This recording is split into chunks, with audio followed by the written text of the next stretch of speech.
Mr. Crawford. Thank you, Mr. Chairman. I thank the members of the panel. This is an impressive panel and anywhere you go, so thank you for being here. General Petraeus, I've heard you say this on a couple of occasions during your testimony, and that is recruit sources, steal secrets. Recruit sources, steal secrets. And I think it's safe to say and fair to say that the undergirding of everything that's done in the IC is really based on human capital. And so my concern is, one, do we think we're becoming over-reliant on technology? And number two, how do we address, and I think you're uniquely qualified among the panelists to address this because you've served at the highest commands in the military and also been the director of an important component of our intelligence community, and that being the CIA. How do we address the career path of people in the IC with respect to career development, ongoing career development? What we see in the military and the enlisted ranks, we have PLDC, BNOC, ANOC, Sergeant Major's Academy. We see in the officer ranks all the different colleges and the degrees they can acquire. How do we mirror that in the IC and make the proper investments for career tracks for human capital? The way we mirror that is we provide a personnel account. It's authorized and appropriated for at the CIA, which is the agency that is most affected because it's the only completely civilian agency within the community. In fact, even the other agencies that have large numbers of civilians, NGA, she was a deputy, NSA, even they are hooked into the greater DOD. So you have nothing, as I mentioned earlier, Representative Spanberger knows very well, there's very good onboarding, there's periodic schools, but oftentimes the clandestine service officers don't even get to finish their language training, much less actually go to the equivalent of, as you correctly noted with your background, and I highlighted the number of military members here who know how extensive the professional development courses are in the military for commissioned, non-commissioned warrant officers. There's nothing like it in the CIA, and the way that it is enabled in the military needs to be mirrored in the CIA. That is to give them a personnel account that allows for a certain number of their officers to be in school, professional development courses, and so forth, and for those individuals from the agency that have to be part of the schoolhouse to run that as well. It's really quite simple. I do believe we have to be very careful not to be over-reliant on technology. Human capital still is the most important asset of the overall intelligence community, but especially, again, that of the CIA, while noting that we need to enable that human capital in every way we possibly can, especially given the challenges of an era of ubiquitous surveillance and much more open source information. On the subject of protecting that human capital, we've seen in the military a very aggressive, if not adequate, address of sexual assault in the military. And my concern is in the IC, and this particularly in the CIA, that there's not an adequate address of this, and I think the clandestine nature of it makes it maybe a little more difficult, but no less concerning that we provide the proper counseling. And quite frankly, even across the spectrum of PTSD that military has suffered, what are we doing to provide the services necessary for individuals within the IC to receive the kind of counseling they need to be retained in the IC, to continue on their career path without being stigmatized? And that applies to sexual assault as well, because it's a hard thing, even in the military, to jeopardize potentially your career. Yep. And I would think that's even doubly hard in the clandestine nature of the IC. Sure. And your comments on that. Let me start, and then let me tag team with my former deputy director for support. Absolutely. I felt when I transitioned from the military to the CIA that actually the CIA was way ahead of the U.S. military when it came to all of these aspects that you're discussing. There was an affinity group for everybody. They'd long since gotten rid of, don't ask, don't tell, or any of this stuff. None of that was there. Way ahead. That said, I'm not saying that everything was adequate, and given, again, the clandestine nature of some of the activities, it's certainly possible that there were inadequacies. Beyond that, you do touch on something that's very important. We have asked a great deal, particularly of a small subset, those within the special activities, those that are actually carrying out the covert action in particular, without getting into more detail. There's actually a foundation that exists to provide what the agency can't provide because of resources, called the Third Option Foundation. I'm a member of its board. And we do try to see to the needs of such individuals and of their family members which is above and beyond what the organization can actually provide. And I do think this is worth looking into, especially again with respect to the CIA, which has borne the brunt of 2 decades of the global war on terror. Sue. Yeah, if you'll allow just 3 quick comments. I totally support General Petraeus on that. You know, one of the things with the CIA mission is so dominant in its culture that I think over time that leads people to be too focused on mission and not attentive to these things. I think mental health, sexual harassment, making sure the resources are there. There has been movement over the years. You can't do enough on this one because culturally, its history is not in warfighting, and it is incredibly mission-driven, and that can leave people to hold to themselves what they really need to share and get support with. So I would agree with that push. When it comes to technology, technology without humans, technology just isn't a magic button, but it is a technical world. And there does need to be investment in leadership, particularly to understand the risks associated with technology so they can do decision-making with it as a partner. And then I think the last thing that I would say is look at continuing security clearance opportunities to let people move in and out over the course of their career, because part of their development is not a straight line progression within the closed environment, but let them go out and work in policy, let them work in industry without having to lose the time with their clearance. So I think you're on the right track, Congressman. Thank you. I appreciate that, and I'm going to continue to pursue that because I think it's important. Thank you. Ms. Houlihan. Thank you, and I'd also like to associate myself with the remarks of my colleague with regard to a real interest in security clearance processes and being able to have people come in and out of their positions and jobs. But I actually am going to focus my time on a couple of other issues. Dr. Wilson, I don't know if you remember, but March of 2019, you were one of the very first people to welcome me to the Hill. I had a terrific breakfast with you and Representative Sherrill and Representative Luria, and it was a remarkable time because every last person we had breakfast with was a woman. Many stars were represented in that room, and it was a real feeling that we had made some enormous progress. So grateful to have the chance to talk to you now. You, in your testimony, said, quote unquote, no agency is responsible for scientific and technical intelligence collection. And Ms. Gordon, you also said something to the effect of someone must be looking at technology and looking at ways that it can be exploited. And it sounds like we've got a gap, you know, a very clear gap. So 2 questions. I can name things like deep fakes and 23andMe and TikTok and all of those kinds of things, but could you each and every one give an example that's able to be given in open forum of what keeps you up at night that is something that is in this space? And would you be able, Dr. Wilson and Ms. Gordon, to talk about what the solution set is therefore? Is it another agency, or is there something else that you would propose as a solution? Congresswoman, let me start, and then I'll defer to Sue. So let me give you an example of what I think part of the problem is particularly in military intelligence, but also more generally. We have experts who look at what is the next incremental change that there might be in a radar system, or an ICBM, or an aircraft or something. But what we're not doing is scanning the horizon across all scientific and technical domains, and then going deep if we see something of interest. As to where it should reside, I mean, there are some areas where they do some scientific and technical intelligence analysis, but I actually think it probably needs to be structured differently. We don't need to claim that we have experts on everything, because if you divide scientific and technical expertise down to its granular finest, from an academic point of view, there are about 100,000 subcategories. What you need are the systems to do the early scan and then pull together the nation's experts to do a deep dive in that area. So the path-breaking innovation and incremental innovation are very different things. And if we're always looking at what do we think they're going to do to increment on this, we will miss the path-breaking innovation, and that's what I'm worried about.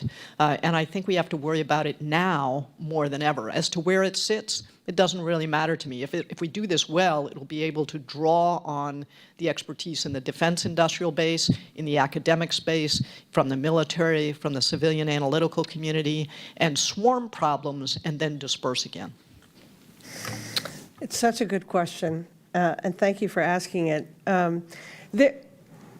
Secretary Wilson says it really well. There are plenty of places that do S&T intelligence. You know, the CIA has done it for a long time. There's a national intelligence officer.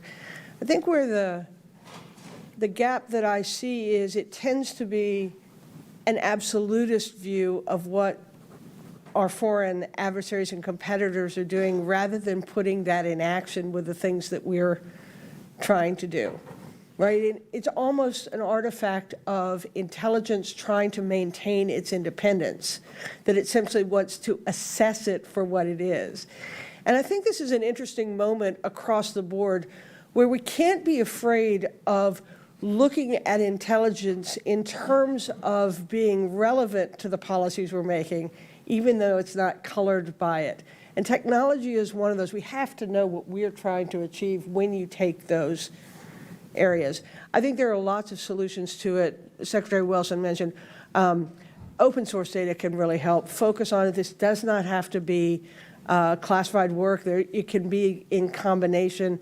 And again, I think moving people back and forth in terms of use and assessment is the way that you're really going to get at it. No, I appreciate that. I'd love to follow up with you both. I only have 20 seconds, and my remaining questions have to do with all of you all mentioned workforce issues and making sure that we have a better workforce that's more qualified. One idea that's been brought up and I've been championing is a Cyber and Digital Service Academy. Would love to follow up with you guys since I know I don't have any time on that, and also the Cyber and Workforce Expansion Act as well. If it's all right, I'll submit those questions to you guys and would like to follow up on you as well. Thank you, and I yield back. Big thumbs up for those. As the members in our panel know, the clock wasn't working when this first began, so it's put us back in time. I'm going to have to ask if we could stick with the 5-minute level, and I'm going to ask the panelists to assist the members in trying to get with their answers within that time period so we can get to everyone. Trent Kelly. This shouldn't count against my time because I think you targeted me.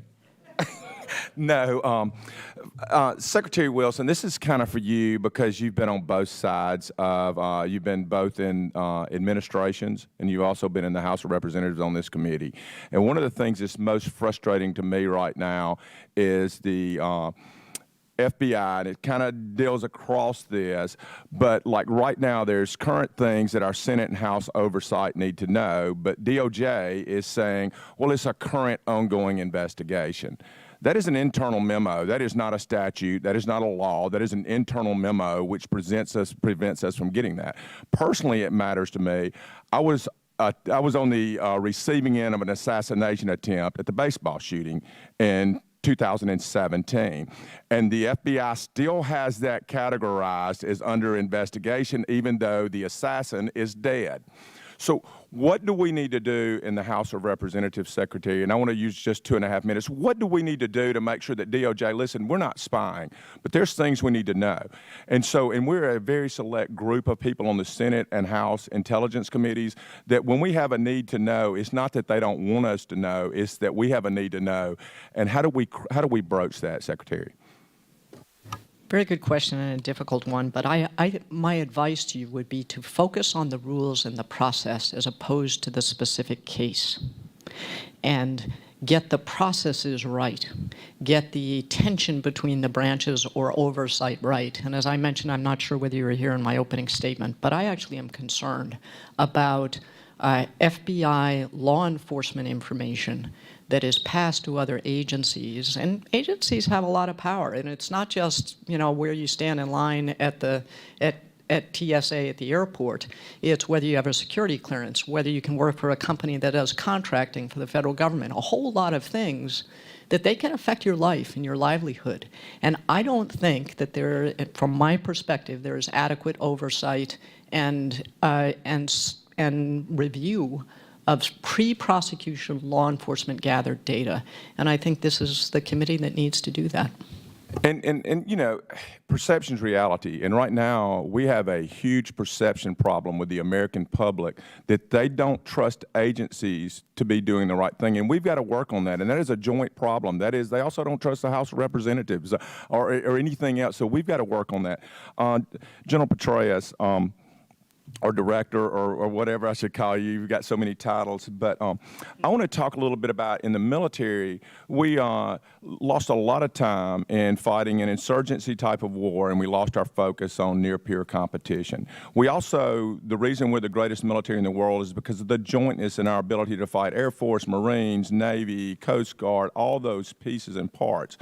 How good is the IC in refocusing on the pure competition? How do we need to restructure? What do we need to do?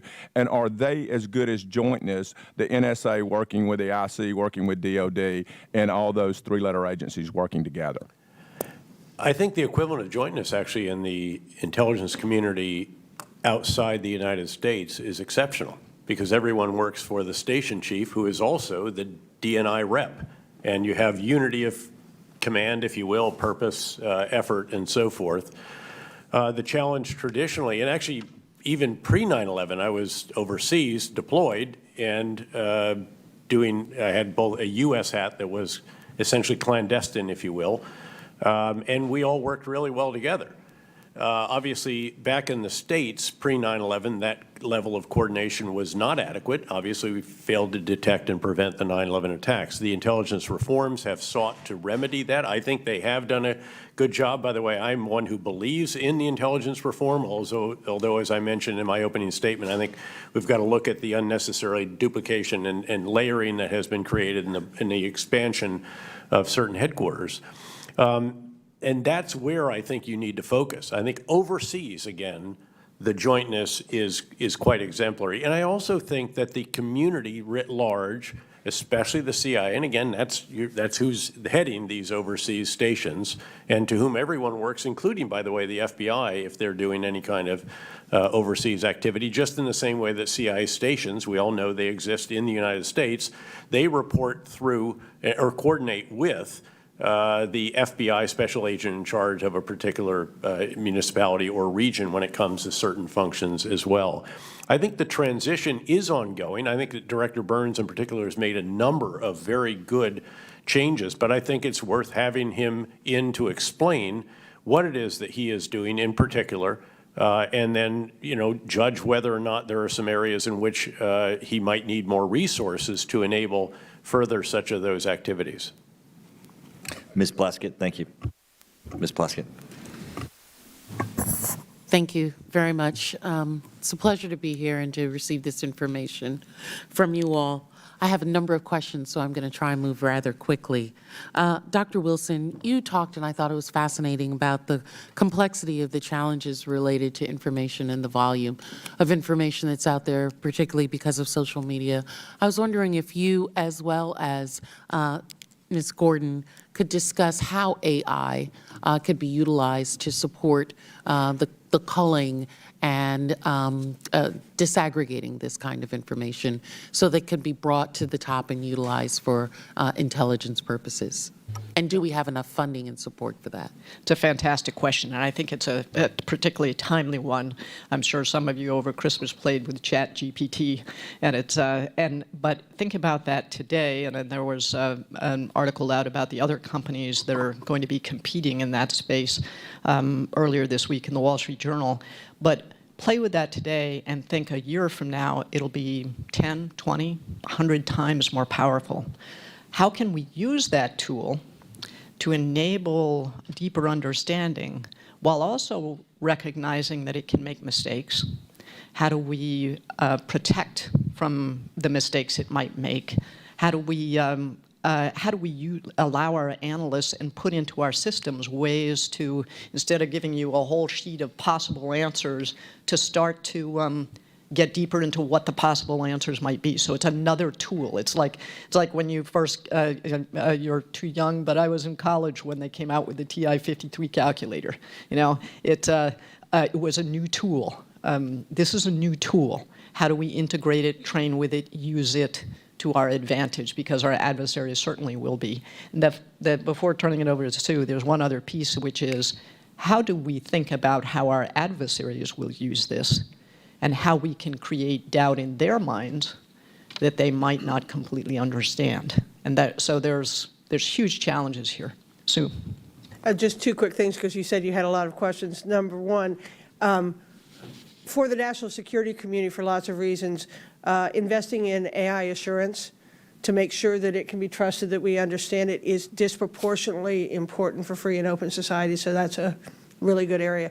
The second thing is I think it holds great potential in the information disorder front in order to identify, I'm not talking content, true from false in terms of is it legitimately produced or is it the product of some illegitimate source. I think that's a next thing that can really be useful. Thank you. Thank you.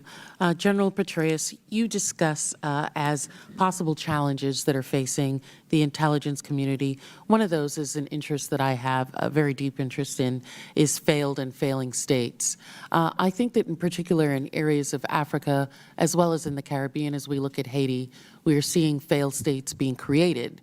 And I'm wondering as to the United States engagement, or what type of engagement you think we should have in those failed states. You know, the big idea here, ideally, is that an ounce of prevention is worth a pound of cure. And if you can prevent situations from getting worse, the same is true, frankly, with how we have to continue to keep an eye on extremist elements. Again, if you take your eye off them, you're going to have a much bigger problem. They will reconstitute, as was the case with the Islamic State in Iraq, after the departure of our combat forces and the prime minister. It was his decisions that really unhinged a situation that was actually pretty good. So it's all about, I think, trying to prevent this from getting worse, at the very least. If you can, and the conditions are possible, usually involving decent political leadership and rule of law and so forth, which you're trying to support, can you actually improve the situation? I might add that a country at which you might want to look is actually much closer to home than even those. It is Mexico, where the rule of law is very seriously challenged by what can only be described now as, in many respects, you know, these are criminal empires. And you actually need a counterinsurgency, but the insurgents are not ideological or extremist. They are criminal in nature, and they are gradually eroding the rule of law in our southern neighbor, which is a critical partner in the North American economy under the U.S.-Canada-Mexico agreement. Thank you. And I know I'm running out of time, but Mr. Breedlove, at some other point, maybe you could talk about, you discussed budgetary constraints, and General Petraeus talked about unnecessary duplication and layering, which hinder us from efficiencies and savings in personnel, and how that duplication in one area maybe can be shifted to other areas in which those budgetary constraints have allowed us not to have those personnel. But thank you very much for the opportunity Thank you, to question these outstanding witnesses.